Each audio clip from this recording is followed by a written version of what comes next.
Desigualdade seria um problema exclusivamente de cunho moral?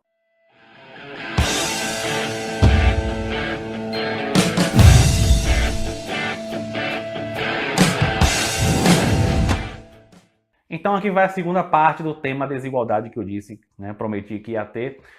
Antes de mais nada, dar o mesmo recado que eu dei no vídeo passado. O YouTube está tirando inscrições, é o que a gente fica sabendo, pelo menos de vários YouTubers, né? Que o YouTube está tirando inscrições dos canais. Pedir para vocês verificarem aqui embaixo se vocês continuam inscritos. Se vocês não continuam mais, você se inscreve novamente. E se você nunca tinha feito a inscrição, faça a inscrição no canal para poder ajudar. E eu vou colocar aqui também na legenda o meu Instagram para você me seguir, porque já que o YouTube não está mais entregando as notificações dos vídeos, eu coloco sempre no Instagram. Aí você que quer sempre ser notificado no Instagram, você vai visualizar, beleza? Então, vamos lá. Olha, no vídeo passado eu expliquei sobre por que o capitalismo amplia desigualdades na sociedade.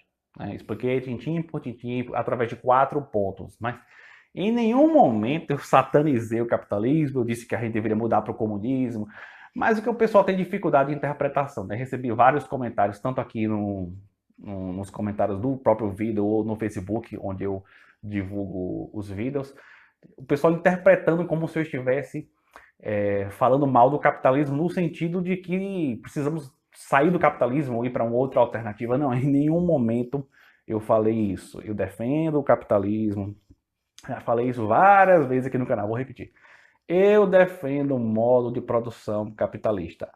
Acontece que é um modo de produção que não é perfeito, que tem várias falhas. E essas falhas, muitas delas, podem ser resolvidas ou atenuadas pela atuação do Estado. Por isso que eu defendo a atuação do Estado em diversos setores. Como eu falei no vídeo passado, os liberais não tratam a desigualdade como um problema. Eles acreditam que o único problema é pobreza. Ou seja, não importa a desigualdade. Se os pobres estão menos pobres, então a sociedade melhorou. Para eles é dessa forma que acontece. Olha, eu vejo um problema moral na desigualdade, antes de mais nada. Antes de falar das questões objetivas que eu vou falar daqui a pouco, existe um problema moral envolvido, sim. Por quê? A questão não é a existência da desigualdade. Existir vai existir, independente de que modelo de sociedade. A não ser modelo comunista como em Cuba, né? Mas exceto isso aí, vai existir desigualdade na sociedade. O problema é quando essa desigualdade é muito elevada, ela é gigantesca, como no Brasil e nos Estados Unidos. No Brasil ainda pior do que nos Estados Unidos. Então, uma desigualdade alarmante, ela normalmente está envolvida com um processo histórico de opressão de algum grupo de pessoas. No caso do Brasil, foi a questão dos negros, dos escravos, 300 anos de escravidão, e mesmo depois da libertação dos escravos, os negros não ficaram de boa, como eu falei no vídeo passado. Eles continuaram sofrendo preconceito, sendo discriminados, marginalizados, e, como também eu falei no último vídeo, quando você tem uma grande massa de pessoas, um número muito grande de pessoas sem qualificação, eles vão acabar brigando pelos mesmos empregos. E os salários referentes a esses empregos vai despencar. É uma questão simples de oferta e demanda. Isso agrava muito a desigualdade e o Estado tem o poder de atenuar isso através da educação de qualidade pública, né? De uma rede mínima de proteção ao cidadão para que ele possa melhorar de vida se ele quiser, para que ele possa melhorar a sua renda se ele quiser, se qualificar e parar de brigar por esses mesmos empregos e brigar por empregos diferentes, né? Então, eu enxergo um problema moral, sim, porque normalmente isso está relacionado com o processo histórico de opressão de um grupo. Só que além dessa questão moral envolvida, eu encontrei um artigo muito interessante que fez um teste estatístico e encontrou correlação de desigualdade e violência, né? O que muda bastante o cenário e faz com que o problema da desigualdade não seja apenas de cunho moral, de injustiça social, mas seja um problema mais objetivo. Eu vou deixar o artigo aqui na descrição do vídeo, mas eu vou dar as credenciais aqui de quem escreveu. Não precisa nem falar o nome, né? As credenciais é mais importante do que isso. Um deles é mestre em economia pela CEDEPLAR, na UFMG, e a outra é professora associada da CEDEPLAR, doutora em economia pela EPGE, FGV Rio de Janeiro, né? Só para dar as credenciais, para o pessoal também não ficar achando que foi qualquer Zé Ruela assim que escreveu o artigo. Enfim, é bastante interessante, principalmente porque o pano de fundo teórico desse trabalho, ele é ortodoxo, não é um pano de fundo marxista. Esse trabalho não passa nem perto de Marx, não tem nem cheiro de Marx, né? Não tem nem cheiro de algo mais heterodoxo quanto mais de Marx. O pano de fundo ele é bastante ortodoxo e a teoria que faz fundo ao teste estatístico é porque estatística precisa ter um fundo teórico, senão não serve para nada, né? E o fundo teórico tem um método que parte do método da racionalidade econômica, né? De que o bandido, ele quando pensa em assaltar, ele tem ali um bônus, que é o prêmio que ele vai conseguir ao assaltar, e tem um custo, que é o risco dele sofrer alguma sanção com esse assalto, né? É um princípio que parte da racionalidade econômica.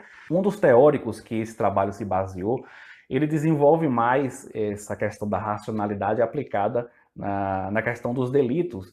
Ele desenvolveu o seguinte, ó, existe um padrão de consumo a ser alcançado na sociedade, né? Um padrão de consumo de referência. Se existe um padrão de consumo de referência, existe um padrão de renda de referência, né?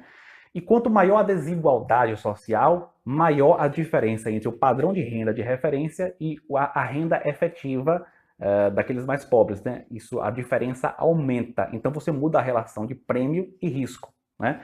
Então, isso eu achei bastante interessante, que explica teoricamente de que maneira que a desigualdade muda as relações de prêmio e risco na decisão do bandido, se ele vai assaltar ou não vai assaltar. No referencial teórico, eles falam sobre outras publicações que encontraram correlação positiva entre desigualdade social e violência, né?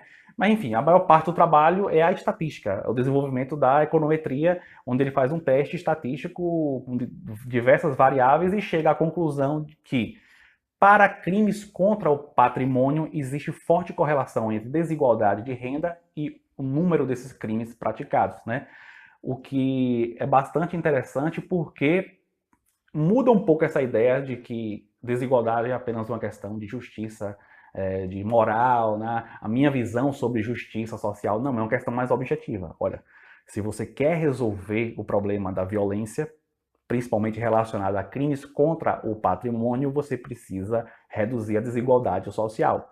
Claro que isso não elimina outros diversos fatores. Precisa ter polícia, precisa ter repressão contra o crime, diversos outros fatores também vão influenciar, evidentemente. Mas um desses fatores importantes que você precisa atacar para combater a violência é a desigualdade social. É o que sugere a conclusão desse trabalho, que vocês podem acessar aqui para pegar na íntegra e avaliar a metodologia estatística utilizada, tudo mais. Quando se avalia a sociedade, quando se avalia um problema social, não tem nenhuma utilidade você ficar pensando, ah, não, mas as pessoas não deveriam agir assim, isso aí é inveja, inveja da renda do outro, por isso que as pessoas roubam. Sim, e daí? A única coisa que importa é que acontece. Acontece e você precisa criar mecanismos para resolver esse problema. Então, a principal contribuição desse trabalho é dizer, sim, sim, desigualdade é um problema que precisa ser resolvido. Ah, e antes que eu me esqueça, esse trabalho fez teste estatístico em municípios brasileiros, viu? Não foi no mundo todo, não. Então, se vocês têm trabalhos aí feitos em outros países, seria até bom vocês linkarem aqui para ver se os resultados batem, se é a mesma coisa. Enfim. E compartilha esse vídeo principalmente com os bolsominions. Compartilha, manda principalmente para eles, para ver se nesse deserto de inteligência que é o cérebro de um bolsominion, se entra uma graminha, pelo menos. Para eles começarem a ver que não é reprimindo o crime através de violência policial, tem que matar bandido que isso vai resolver. Eu não conheço nenhuma experiência internacional que isso deu certo, nenhuma. Eu já li sobre, inclusive, os planos feitos em países escandinavos e envolve um pacote de medidas do governo, inclusive para resolver questões sociais. Sem resolver questões sociais, não se combate crime, gente, pelo menos de maneira mais consistente, né? O Brasil aqui nós temos historicamente superlotação absurda de bandidos.